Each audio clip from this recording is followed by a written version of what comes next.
Berita baik buat seluruh rakyat Malaysia. 5 penyedia perkhidmatan telekomunikasi Telco serta 2 syarikat pengeluar peranti iaitu Samsung Malaysia dan Honor Malaysia menerusi pakej 5G Rahmah akan melancarkan pakej 5G Rahmah. Pakej 5G Rahmah sempena Bulan Kebangsaan. Rahmah. Hello guys, selamat datang ke channel Izami Gadget.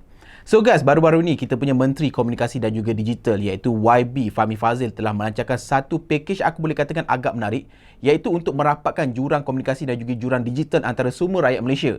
Pakej tersebut dipanggil sebagai pakej 5G Rahmah. Di mana untuk pakej 5G Rahmah ni, 5 telco terpilih iaitu Celcom-Digi, Maxis, Unifi Mobile, U-Mobile dan juga Yes 5G bakal bekerjasama dengan Honor Malaysia berserta dengan Samsung Malaysia bagi menawarkan pakej 5G Rahmah ni bermula daripada 31 Ogos 2023 ini. Di mana dengan pakej 5G serendah RM60 sebulan sahaja, korang boleh untuk dapatkan sama ada Honor 90 Lite 5G ataupun Samsung A14 5G, which kedua-duanya adalah originally berharga sekitar RM1,000, tetapi dengan pakej ini kini hanya dengan tanda harga RM240 saja melalui pakej 5G Rahmah ini. So, million dollar question guys, antara kedua-dua peranti ini, mana satu yang patut korang miliki, mana satu yang patut korang rahmahkan? Itu yang bakal kita kupas dalam video kali ini. Jadi kalau korang nak tahu, tanpa melengah masa lagi, let's check it out. So kita mulakan video perbandingan ini dengan bercerita tentang unboxing experience. Macam biasalah, benda dah dapat secara rahmah, harap-harap setnya pun rahmah jugalah kan. Di mana untuk Samsung A14 5G ni, ia hadir dengan kotak putih simple, di mana bila mana kita slide out kotaknya,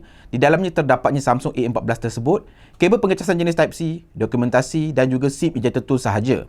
Kemudian bila mana kita buka kotak Honor 90 Lite 5G ni pula, dengan kotak besar sikit ni, di dalamnya terdapatnya Honor 90 Lite tersebut, SIM ejector tools, clear silicone casing, kabel Type-C dan juga adapter pengecasan. Senang cerita, korang beli Honor 90 Lite ni, serba-serbi lengkap lah set dia tu. So dekat sini pilihan di tangan anda lah. Benda asalnya harga dekat-dekat RM1,000, kini dengan pakej 5G Rahmah ni dapat RM240 saja. Jackpot dah tu lah kan. Tapi kalau korang ambil Samsung A14 5G ni, korang kena top up lah untuk dia punya casing, untuk dia punya adapter. Dekat situ dah tak jadi berapa rahmah dekat situ lah. Tapi kalau korang ambil Honor 90 Lite 5G ni, korang dapat semua lengkap dekat dalam kotak. All in bak kata Mak Saleh. So cerita tentang unboxing tentang set di dalam kotak. Now kita nak bercerita pula pasal dia punya design, reka bentuk. Macam biasalah, benda pun dapat secara rahmah. Kalau boleh naklah sedap mata memandang, naklah juga ia berkualiti. Di mana Samsung A14 5G ni dia hadir dengan design seakan-akan siri Galaxy S-nya, which is good, dengan kamera layout seakan-akan itu. Cumanya binaannya adalah plastik, ada tekstur-tekstur garis macam tu, dan dalam pendapat aku ia agak bulky sikit dan juga agak berat dekat situ. Berbeza pula dengan Honor 90 Lite 5G ni, ia hadir dengan design serba baharu tau. Dengan dual cross circular camera layoutnya, siap ada tulisan 100 megapiksel dekat situ. Korang pairingkan pula dengan frosty finish berwarnakan cyan lag ni, ia jauh tampak premium pada pandangan aku. Oh ya, ia juga adalah jauh lebih nipis dan juga lebih ringan berbanding dengan Samsung A14 5G ni, lantas memberikan looks yang lebih sleek dan juga moden dekat situ. Bab design, bab reka bentuk ni sebenarnya terpulang kepada cita rasa masing-masing lah. Tapi setelah menggunakan peranti ni kedua-duanya, aku boleh katakan lah, Honor 90 Lite 5G ni dia lebih bergaya sikit, lebih premium dekat tangan. Aku kurang gemas sikit lah dengan binaan yang ada pada Samsung A14 5G ni. Ya, aku faham ia adalah plastik untuk mampu milik, tapi bagi aku ia terlalu plastiki lah. Both dari segi dia punya rupa paras dan juga feels in hand. Malahan kalau korang telik betul-betul each corner frame dia, korang boleh perasan tau ada kesan sambungan plastik dekat situ tau. Ini memberikan feels dan juga looks yang jauh inferior berbanding dengan Honor 90 Lite 5G ini. So selesai pasal dia punya unboxing dan juga dia punya design, now kita nak bercerita pula pasal dia punya paparan. Ini adalah part yang paling penting tau. Ini adalah bahagian di mana kita akan berinteraksi sehari-hari pada sesebuah peranti. Di mana Samsung A14 5G ni hadir dengan paparan bersaizkan 6.6 inci, Full HD Plus jenis LCD, dan ia hadir dengan kadar segar semulanya adalah 90Hz. Manakala untuk Honor 90 Lite 5G ni juga, ia hadir dengan paparan bersaiz 6.7 inci, Full HD Plus, jenis IPS LCD, dan ia juga hadir dengan kadar segar semulanya 90Hz juga. So kalau dilihat dari segi dia punya spesifikasi paparan itself lah, kita boleh katakan both of these device nampak agak comparable each other, dan ia juga mengikut piawaian standard masa kini. Tapi bila korang put side by side, nak tak nak korang takkan boleh lari tau daripada merasakan betapa purbanya ataupun betapa inferiornya design paparan yang ada pada Samsung A14 5G ni, dengan notch-nya dekat situ kan, berbanding dengan punch hole design yang ada pada Honor 90 Lite ni, dengan bezel yang tebal plus dagu yang macam Thanos dekat bawah tu. Weh, dah 2023 dah ni. Tak kira lah phone budget ke, phone mahal ke, orang dah tak bagi paparan macam tu dah Samsung weh. Honor 90 Lite ni bukan sahaja nipis bezelnya, dia siap bagi eye comfort feature segala macam tau. Ada circadian night display, ada dynamic dimming, plus siap ada hardware level TV relay, low blue light and flicker free certification tau. Ini dah terlebih ramah dah ni.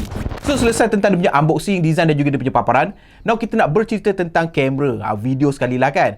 Zaman sekarang ni tak kisahlah ramah tak ramah, kamera mesti nak kena padu. Samsung A14 5G ni dia ada dengan setup 3 kamera dekat belakang, di mana kamera utamanya adalah 50 megapiksel, 2 megapiksel depth sensor, 2 megapiksel macro lens dan juga 13 megapiksel selfie kamera. Manakala Honor 90 Lite 5G ni hadir dengan 3 kamera setup juga, iaitu 100 megapiksel kamera utama, 5 megapiksel ultra wide angle lens, 2 megapiksel macro lens berserta dengan 16 megapiksel selfie kamera. On the spec itself lah, korang dah boleh nampak lah antara kedua-dua peranti ni mana setup kamera dia lagi padu dan juga lagi lengkap lah kan. Tetapi in the real life macam mana performance dia? Let's go. Dari segi kamera utama, side by side, secara kasarnya, kedua-dua peranti ini mampu untuk menghasilkan kualiti kamera yang memuaskan dengan detail yang mencukupi serta pengawalan cahaya yang cukup baik sekali. Dari mid-range berada pada kadar yang acceptable dengan color reproduction yang cukup memuaskan. Cumanya Samsung macam biasalah dia tampak lebih saturated sikit berbanding dengan Honor yang nampak lebih ke arah natural punya color profile. Dan bagi yang sukakan pixel peeping, of course 100 megapiksel Honor 90 Lite 5G ni menawarkan lebih detail dan juga sharpness jikalau keadaan memerlukan korang crop in gambar-gambar korang. Kehadiran ultra wide angle lens pada Honor 90 Lite 5G ni memberikan lebih ruang versatility bagi shot-shot type angle yang memerlukan. Contohnya macam architecture fotografi. Dan surprisingly, ultra wide angle lensnya bagi aku agak berkualiti penghasilan image-nya. Untuk portrait bokeh, both could offer portrait bokeh yang memuaskan most of the time. Cumanya Honor tend to blur the bokeh more organically berbanding dengan Samsung yang tampak agak linear dekat situ. Untuk gambar malam pula, kedua-duanya hadir dengan dedicated night mode. Gambar malam terhasil dengan cukup memuaskan. Cumanya most of the time, Honor berjaya mencerahkan situasi malam tu dengan lebih baik sedikit dan similar dengan gambar siangnya, Samsung tend to saturated ataupun kuningkan sikit image malamnya berbanding dengan Honor yang berjaya untuk maintain natural original colour ketika situasi image diambil. So, bab kamera, video ni senang cerita lah. Aku memang obviously akan pilih Honor 90 Lite 5G ni.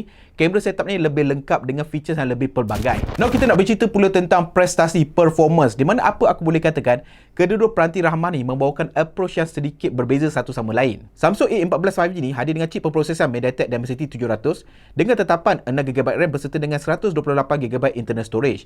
Ia hadir dengan sokongan 5G. Tapi bagi sesiapa yang tak tahu, chipset ni dah few years back dah. One of the Dimensity yang awal-awal zaman-zaman 5G dulu. Manakala untuk Honor 90 Lite 5G ni pula, dia hadir dengan chip pemprosesan MediaTek Dimensity 6020 berserta dengan tetapan 8GB RAM plus 256GB internal storage. Dan peranti ini juga menyokong rangkaian 5G. Yang ini chipset dia baru sikit dan agak terkini. So, bagaimanakah prestasinya in the real life usage? Aku boleh katakanlah siang-siang aku beritahu Honor 90 Lite 5G ni dia senang-senang je tapau Samsung A14 5G ni dalam segenap uji kajian yang aku lakukan. For starting, AnTuTu benchmarking, Honor 90 Lite 5G ni di-relax je jalankan testing tu. Tetapi Samsung A14 5G ni belum sempat nak test lagi, dia dah tak boleh nak running biasa punya version tau. Korang kena download yang light version punya AnTuTu.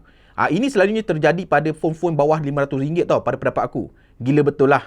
So aku pun kena download lah yang light version pada Samsung A14 5G ni. So dah running test AnTuTu benchmarking tu, markahnya macam korang nampak lah. Honor 90 Lite 5G ni melalui AnTuTu yang normal mendapatkan markah sekitar 370,000, manakala Samsung A14 5G ni dengan AnTuTu yang light ni pun dapat lebih kurang 370,000 punya markah.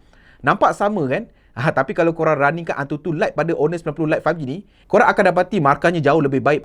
Jauh kat situ kan? Okey, tak cukup dengan itu. Kita running pula game testing kegemaran ramai tau, Genshin Impact. Dan macam korang boleh nampak lah, both boleh running game ni dengan tetapan low to the medium memang tak ada masalah. Tapi aku boleh katakan lah, Samsung A14 5G ni mudah untuk terasa hiccup dan juga delay sepanjang permainan even pada tetapan low graphic setting. Malah ketika gaming pun, Samsung A14 ni terasa lebih mudah hangat di bahagian belakang berbanding dengan Honor 90 Lite 5G ni. Dan kalau nak dikenangkan pengalaman aku lah, Samsung ni dia memang daripada dulu berkawan rapat dengan isu throttling dan juga overheating. Ini kan pula pada siri rahmah dia. So, just to let you know lah. Dan bagi menguasakan peranti-peranti ini, Samsung A14 ini dibekalkan dengan bateri sebesar 5,000 mAh berbanding dengan Honor 90 Lite 5G dengan bateri sebesar 4,500 mAh. So, ada perbezaan 500 mAh dekat situ. Dan does it impact too much? Not really. Tak terasa beza sangat pun. Tetapi pengacasan Honor 90 Lite 5G ni a bit faster pada kadar 22.5 watt berbanding dengan 15 watt pada Samsung A14 5G ni. Plus, adapter Honor korang dapat free in the box tau. Yang ini memang beza lah. Benda lebih laju dan juga dapat free berbanding dengan perlahan korang kena beli asing-asing pula tu adapternya. So, secara rumusannya, setelah kita berbicara panjang lebar daripada awal sampai sekarang, antara kedua-dua peranti untuk package 5G Rahmah ni, mana yang lebih berbaloi untuk korang miliki? Aku boleh katakanlah setelah menggunakan kedua peranti ni, Honor 90 Lite 5G ni adalah bukan saja bagus, malah lebih jauh berbaloi berbanding dengan Samsung A14 5G ni. Di mana, kalau korang pilih Honor 90 Lite 5G ni, korang akan dapat sebuah peranti dengan full set item in the box, design yang nipis, solid serta premium, paparan bezel-less yang berteknologi tinggi, kamera 100 megapiksel yang versatile dan juga berkualiti, prestasi yang memberangsangkan, bateri 1 hari yang memadai, berserta dengan pengecasan pantas yang diberikan sekali di dalam kotak percuma geng. Benda ni kalau aku tak buat video ni pun, korang sendiri tengok spek dah boleh nampak mana satu lebih berbaloi. So macam biasalah, kalau bagi siapa yang berminat, korang boleh reki-deki package 5G Rahmah, link semua dekat bawah. Korang boleh visit 5 telco tersebut. Dan bagi siapa yang dah dapatkan package 5G Rahmah tersebut, korang boleh share dekat bawah peranti mana yang korang pilih, kenapa korang pilih. So guys, sampai sini saja video kali ini dan sampai bertemu lagi di video akan datang. Macam biasa guys, Assalamualaikum. Ciao.